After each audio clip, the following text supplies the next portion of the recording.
बोले वृंदावन बिहारी लाल की जय। प्रत्येक व्यक्ति को इस मृत्यु लोक में दूसरों का कुछ देखने और सुनने की अपेक्षा स्वयं को केंद्र में रख करके विचार करना चाहिए कि मैं कैसा हूँ। यदि आप जैसे हैं, ये बात पक्की समझोगी, सब ऐसे ही हैं, इसलिए तो आपको किसी की बात बुरी लगती है।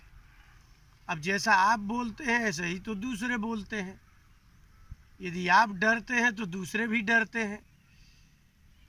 आप जैसे हैं वैसी ही सारी दुनिया में मनुष्य पाए जाते हैं। अगर आपसे पूछा जाए और आप ईमानदारी से बोलें, एक तो ईमानदारी बहुत कठिन काम है।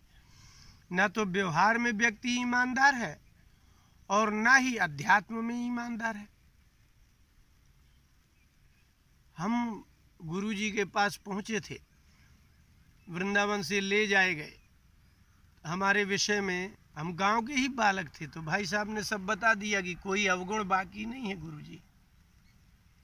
तो हमारे गुरुजी ने एक बात कही थी कि ईमानदारी से पूरा बता दो कि तुम क्या क्या करते हो। जो इसमें गलत होगा वो हम गलत कह देंगे, जो सही होगा वो सही कह देंगे। तो हम तो ऐसा ही करते थे कि जो बताने लायक था ही नहीं। गांव के लोग ऐसा करते हैं कि वास्तव में समाज में बताने लायक रहता नहीं है। बता दिया जाए तो आदर भी नहीं होगा, लेकिन मैंने बता दिया। जब मैंने बताया कि गुरुदेव कुछ पवित्रता अवित्रता का संबंध नहीं है, हम कैसे भी खा लेते हैं, कैसे भी नहा लेते हैं, कुछ भी बोल देते हैं, कहीं भी चले जाते हैं, कोई उस पर ऑब्जेक्शन करता है तो हमको बुरा लगता है, सब। गुरुजी ने कहा भाई साहब से इसको यहीं छोड़ दो। वो तो पवित्र विद्यार्थियों को रखते थे, पता नहीं क्या भविष्य देखा होगा और मुझे छोड़ दिया गया वहाँ। और उनने, भाई साहब ने छोड़ दिया, ये बड़ी बात नहीं है। उन महापुरुषों ने हमको रख लिया, ये बड़ी बात है। हम उनके योग्य थे ही नहीं। आप जब किसी के योग्य नहीं होते और वह पात्रता नहीं होती, फिर भी कोई महापुरुष आपको अपने पास रख ले, अच्छी बात बताए, तो आपको ईमानदारी से बिल्कुल प्रकट हो जाना चाहिए। रोग यदि प्रकट नहीं होता है, आप बताते नहीं हैं, तो वैद्य डॉक्टर कुछ नहीं कर सकते। लेकिन महापुरुषों का आपको स्वीकार करना ये आश्चर्य नहीं है। आश्चर्य तो ये है कि आपको महापुरुषों से भय लगता है, अच्छे आदमी से आपको डर लगता है। अच्छे आदमी के पास जाना, बैठना, उठना, सुनना नहीं चाहते, क्योंकि आप ईमानदार नहीं हैं। आपको लगता है कि अभी इनको पता चल जाएगा कि ये ऐसा करता है, वैसा करता है, तो आप दूर से ही जाएंगे और बोले भाई हम महात्माओं के यहाँ ज़्यादा जाते आते नहीं है। क्यों नहीं जाते आते? दोष है। आप चोर हो, आप बेईमान हो, आपको पता है कि आपके दुर्गुण उस महापुरुष के समीप जाने के योग्य है ही नहीं है। वहां तो गुण चाहिए, पात्रता नहीं है आपके पास। 11वां स्कंद के दूसरे अध्याय में सुखदेव जी ने राजा परीक्षित को कहा कि महाराज निमि में ऐसी पात्रता थी, वो राजा थे, वो चाहते तो बड़े भोगी और विलासी हो जाते, लेकिन वो सदा ही महात्माओं का आदर करते थे, महात्माओं के यहाँ जाते थे। तभी उनमें इतना गुण था कि महात्मा लोग बिना पूछे, बिना बुलाए वहाँ पहुँच जाते थे। आप जब किसी महात्मा के यहाँ आएंगे, जाएंगे, किसी श्रेष्ठ पुरुष के पास जाएंगे, तो फिर श्रेष्ठ पुरुष ही दूसरों को आपके पास भेजते रहेंगे, फिर आपको कहीं जाने की आवश्यकता नहीं पड़ेगी। आप में गुण होंगे तो आ जाएंगे, निश्चित है। हम लोग गंगा यात्रा में थे, बनारस से जैसे थोड़ी आगे चले तो मछुआरों का गांव था। हम लोगों ने स्नान किया और एक मछुआरे से ही पूछा कि क्या कोई ऐसा इस गांव में व्यक्ति है जो मछली ना खाता हो। उसने कहा कि नहीं महाराज, यहाँ कोई ऐसा नहीं है। लेकिन फिर भी उसने कहा कि एक ऐसा केवट है जो मछली नहीं खाता, महात्मा उनके पास आते जाते हैं।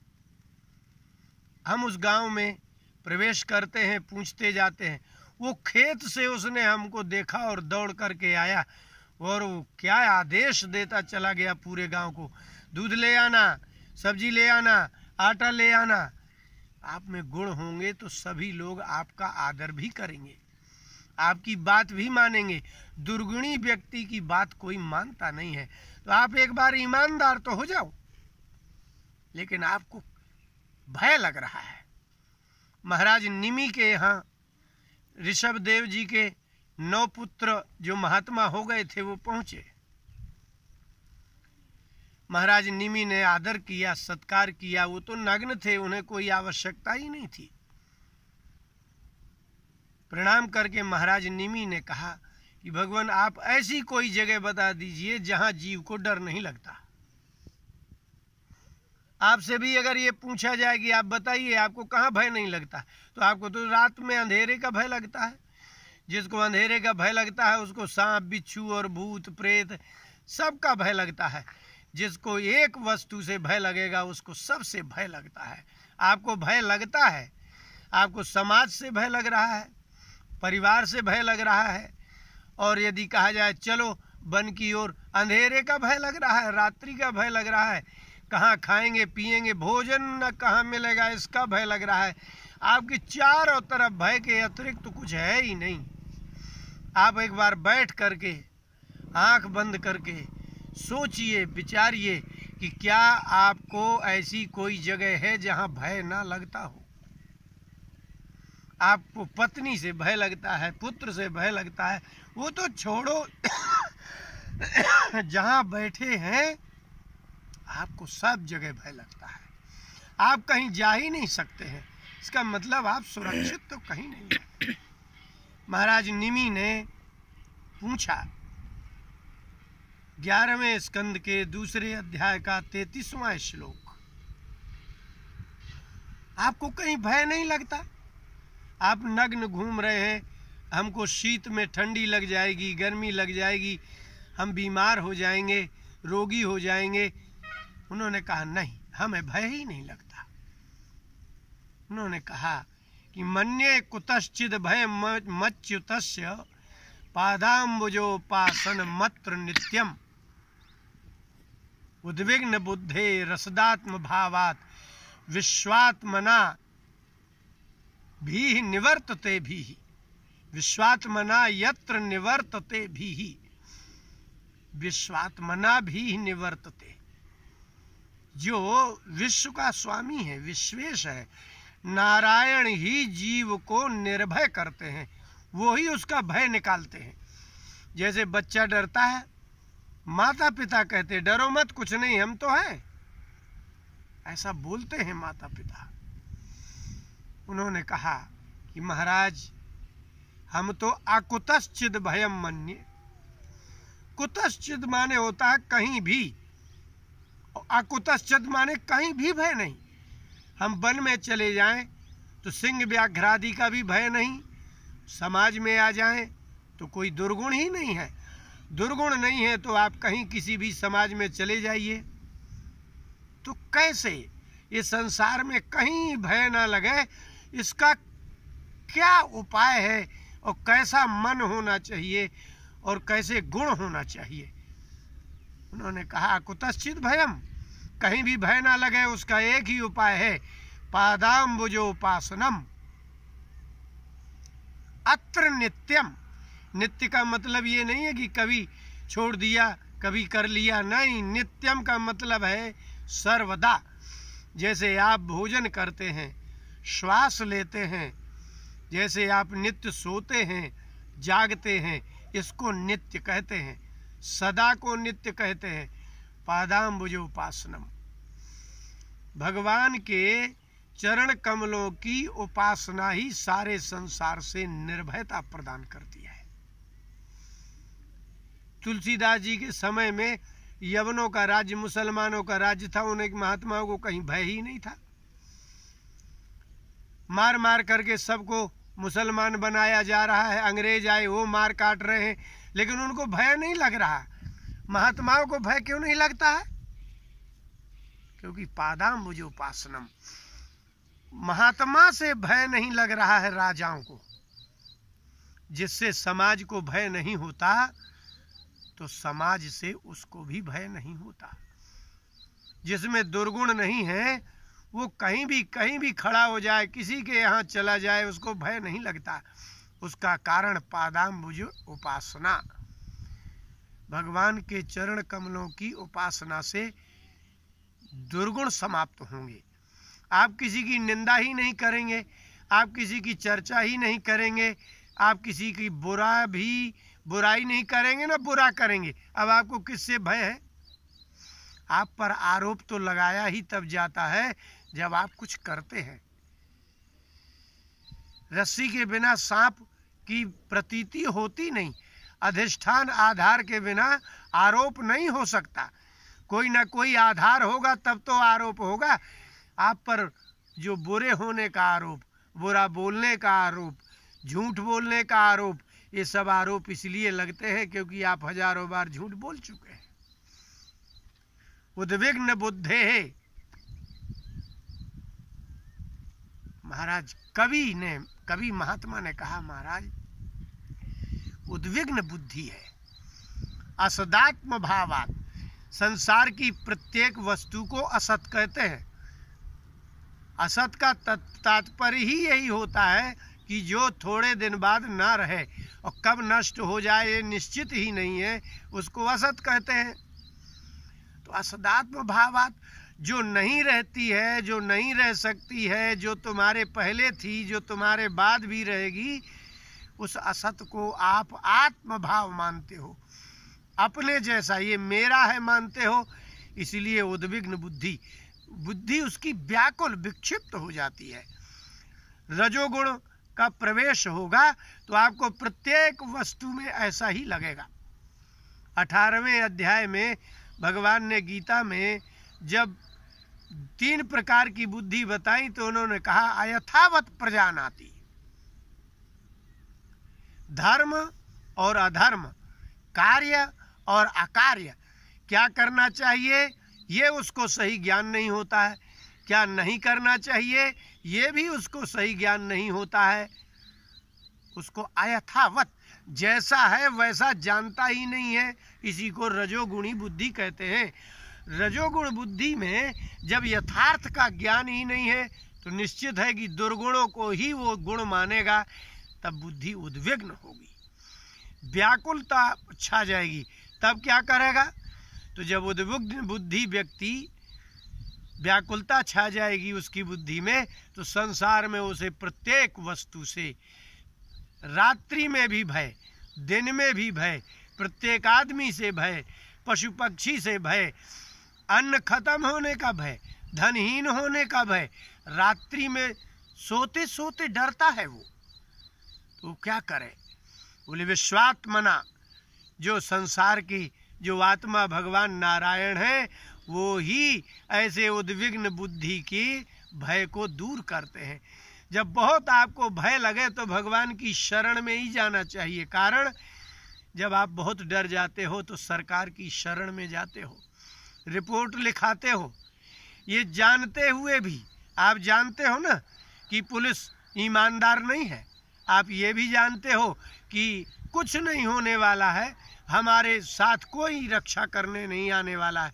इसके बाद भी जब आप भयभीत होते हो तो उसकी तरफ जाते हो जो रक्षक होता है।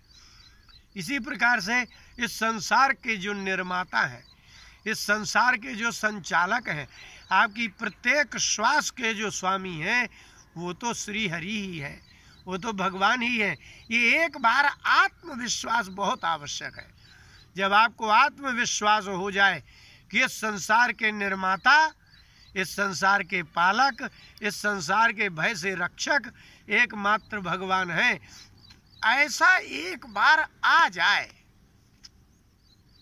आप इतने व्याकुल तो हैं लेकिन आपकी बुद्धि में ये बात बैठती नहीं है कि भगवान है, ये बात ही नहीं बैठती।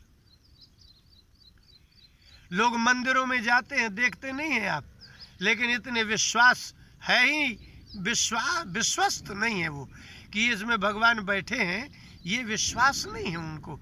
अगर ऐसा विश्वास होता तो इनको मंदिर जाने की आवश्यकता ही कहाँ थी। आपने कभी सुना कि मीरा किसी मंदिर में गई है? कहीं कोई इतिहास है कि सूरदास जी किसी मंदिर में गए हैं?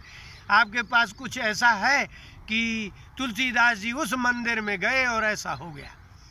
मीरा अंत में द्वारका गई और द्वारकाधीश में समा गई, लेकिन उनका कुछ ऐसा है, आपको चरित्र प्राप्त नहीं होगा जैसा आपका है। ये आप उद्विग्न बुद्धि है। उन्होंने तो कह दिया कि हम तो अकिंचन हैं, हम जहाँ जाएंगे वहाँ भगवान हमारे साथ रहेंगे। आपने एक दोहा सुना होगा, चित्रकूट के घाट में भई संतन की भीड़, तुलसीदास चंदन घिसे तिलक देत रघुवीर। ये बहुत प्रसिद्ध है। चित्रकूट के घाट में बैठे हैं, मंदाकिनी के तट में चंदन घिस रहे हैं, दोनों राम लक्ष्मण पहुंच गए। ये बात किसी को पता नहीं है, तुलसीदास जी ने खुद बताई। अपनी व्यक्तिगत जो घटना होती है वो व्यक्ति ही बताते हैं ना। महात्माओं ने खुद कहा तो आपने समझा। वाल्मीकि नारद घटजोनी, निज निज मुखन कही निज होनी। वाल्मीकि जी ने, नारद जी ने, घटयोनी अगस्त ऋषि ने अपने विषय की एकांत वार्ता स्वयं ऋषियों को सुनाई, आज आपके पास है। तुलसीदास जी चंदन घिस रहे हैं, राम लक्ष्मण विराजमान है और वो चंदन लगा रहे हैं। ये बात कब तुलसीदास जी को पता चली? जब वो चले गए। इसका तात्पर्य ये है कि एक बार व्याकुलता तो आए। व्याकुल तो आप हो ही, भयभीत तो आप हो ही। कवि ने कहा कि महाराज निमि, आप व्याकुल तो हो लेकिन रक्षक के लिए व्याकुल नहीं हो। आप भयभीत तो हो लेकिन जो इससे रक्षा कर सकते हैं उनके लिए आपकी कोई व्याकुलता नहीं है, आपका विश्वास भी नहीं है। महाराज निमि ने कहा कि भगवान, ऐसा व्यक्ति जिसको भगवान में अटूट अटल अचल विश्वास हो उसको क्या कहते हैं? बोले वो विष्णु का है, इसलिए उसको वैष्णव कहते हैं। आप ब्राह्मण हैं, किसी शुक्ल वंश से हैं तो आप शुक्ल कहलाएंगे, मिश्र वंश से हैं तो मिश्र कहलाएंगे, क्षत्रिय वैश्य वंश से हैं तो क्षत्रिय वैश्य वंश कहलाएगा। लेकिन जो भगवान विष्णु का है वो वैष्णव ही कहलाता है। सबसे श्रेष्ठ वैष्णव कौन है? तब उन्होंने बिल्कुल दूसरे अध्याय के अंतिम श्लोक में उन्होंने कहा कि त्रिभुवन विभव हेतवेप्य कुंठ स्मृति रजतात्म सुरादिभिर्विमृग्यात् न चलति भगवत पदात् लव निमिषार्धमपि यह स वैष्णवाग्रह। वैष्णव तो बहुत है, लेकिन राजन देवता लोग जिस लक्ष्मी के लिए अजितात्मा जितेंद्रिय है, जितेंद्रिय महापुरुष और देवता जिस लक्ष्मी के लिए आतुर रहते हैं, प्राप्त करने के लिए व्याकुल रहते हैं, ऐसी त्रिभुवन विभव हेतवेपि, तीनों भुवनों की लक्ष्मी प्राप्त होने पर भी भगवान के चरणार बिंदों से लव निमिषार्धमपि, एक लव जितनी पलक आपकी गिरती है उतना भी उसका मन वहां से न चलती, विचलित नहीं होता है। वही सबसे बड़ा वैष्णव है। कितना बड़ा लोभ। आपको तीनों त्रिभुवन विभव हेतु, त्रिभुवन के ऐश्वर्य की प्राप्ति हो रही हो, देवता जिस लक्ष्मी के लिए व्याकुल आतुर हो वो भी दी जाए तो भी आप कहने को तैयार हो कि हम भगवान को एक क्षण भी नहीं त्यागेंगे, ये हमें नहीं चाहिए। उसको वैष्णवाग्र कहते हैं, माने निर्लोभ बिल्कुल है ही नहीं। सवैष्णवाग्रह, वैष्णव तो वही है जिसको संसार के किसी पदार्थ में, किसी वस्तु में, किसी व्यक्ति में, कुल मिलाकर के भगवान को एक क्षण भी त्यागने को, संसार की संपत्ति एक तरफ, त्रिभुवन की संपत्ति एक तरफ, त्रिभुवन का यश एक तरफ एक तराजू में, और एक क्षण की विस्मृति भगवान नारायण की, वो कहे कि मैं इसको नहीं छोड़ सकता, भगवान के चिंतन ध्यान को नहीं त्याग सकता, मैं संसार को छोड़ सकता हूँ, इसी को कहते हैं वैष्णव। और जो बिल्कुल संसार को तो छोड़ो, शरीर को भी त्यागने को राजी हो। आप सेवा कुंज से नीचे की ओर जाएं, लोई बाजार के लिए वृंदावन में, वहां भगवान जीव गोस्वामी जी के द्वारा प्रतिष्ठित भगवान है। वहां सनातन गोस्वामी जी का एक श्लोक लिखा हुआ है। स्वामी करपात्री जी महाराज ने अपने वेणुगीत में भी, भागवत सुधा में भी लिखा। उन्होंने कहा कि करोड़ों जन्म प्राप्त करके जो पुण्य प्राप्त होता है उससे ब्राह्मण बनता है। चारों वेदों का ज्ञाता होना, ये और भी अधिक पुण्य चाहिए। इतना दुर्लभ मनुष्य शरीर प्राप्त हो, ऐसे 100 दुर्लभ मनुष्य शरीर देने पर भी यदि भगवान का दर्शन होता है तो दे देना सस्ता है। वो भगवान का अपने चित्त में विराजमान होना बहुत सस्ता है, बहुत सस्ता। माने चारों वेदों का वेदज्ञ ब्राह्मण होना, ये दुर्लभ मनुष्य शरीर ऐसे 100 जन्मों को समर्पित करना पड़े और एक क्षण का भी भगवान का दर्शन प्राप्त हो रहा हो तो समझ लेना कि बहुत सस्ता है, ये सौदा कर लेना। सनातन गोस्वामी कह रहे हैं। इसका तात्पर्य इतना ही है कि वैष्णव वही है जिसको संसार का कोई, तीनों त्रिभुवन का कोई भी वैभव, जिसको एक क्षण भी भगवान को विस्मृत ना करा सके, वही सबसे बड़ा वैष्णव है। वही संसार में निर्भय है और भगवान उसके भय को सर्वदा दूर करते हैं।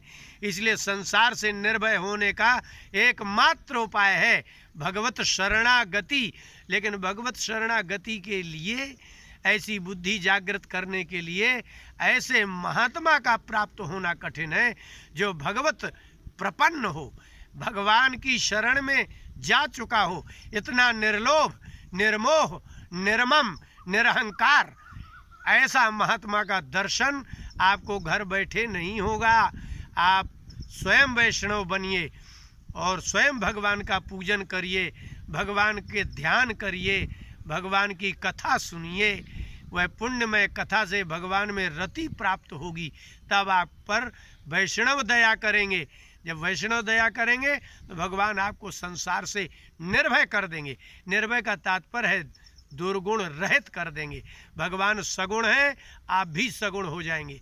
बोले वृंदावन बिहारी लाल की जय।